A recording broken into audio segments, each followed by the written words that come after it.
ವಿದ್ಯಾರ್ಥಿಗಳೇ, ಈ ಗಣಿತ ಸ್ಥಾನ ಬೆಲೆಗಳ ಅಂತರವನ್ನ ಕಂಡುಹಿಡಿಯಿರಿ.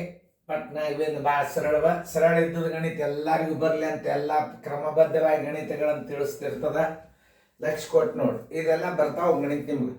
ಆದರೂ ಪ್ರಾರಂಭದಿಂದ ಕಲಿಯೋರಿಗೆ ನಾವು ಹೇಳಬೇಕಾಗ್ತದೆ, ಅದಕ್ಕೆ ನಾ ಮಾಡಿರ್ತದೆ ತಿಳಿತಲ್ಲ. ಈಗ ಇದನ್ನು ಹೆಂಗೆ ಹಚ್ಕೋಬೇಕು ನೋಡು. 2 3 2 0 0 2ರ ಸ್ಥಾನದ ಪರಿಮಾಣದ ಅಂತರ 2 2 ಎಲ್ಲ 2 ಗುಂಡ್ಲೆ ಬಿಡಿ 10 100 1000 10,000 10,000 ಬರೋಬ್ಬರಿ 20,000 ಆಯ್ತು.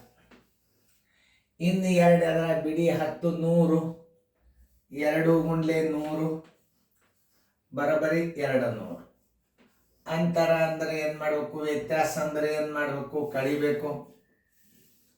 0 0 10 ಆದ್ರೆ 8 ಕೆಲ ಬಂತು 1 9 ಕೆಲ ಬಂತು 1 1. ಆನ್ಸರ್ ಇಸ್ ಈಕ್ವಲ್ ಟು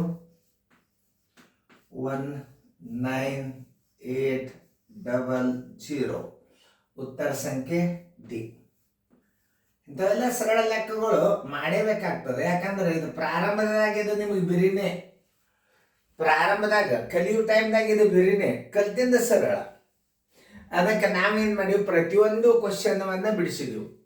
ಆಮೇಲೆ ನೀವು ಪ್ರಾರಂಭದಾಗ ಬೇಸಿಕ್ದಾಗ ನಿಮಗೆ ಇವು ಭಾಳ ಹೆಲ್ಪ್ ಆಗ್ತಾವೆ. ಈಗ ಏನೋ ನೀವು ಕಲ್ತಿರ್ತೀರಿ, ಇದು ಭಾಳ ಸರಳದ ಅನ್ನಿಸ್ತದ. ನೀವು ಪ್ರಾರಂಭದಾಗ ಕಲಿಯಾಗಿ ಈ ಗಣಿತಗಳು ಭಾಳ ಅವಶ್ಯವಾಗಿ ಬೇಕಾಗ್ತಾವೆ. ಚಂದ ಫೇರ್ದಾಗ ಬರ್ಕೋರಿ, ನೋಟ್ಬುಕ್ದಾಗ ಬಿಡಿಸ್ಕೋರಿ.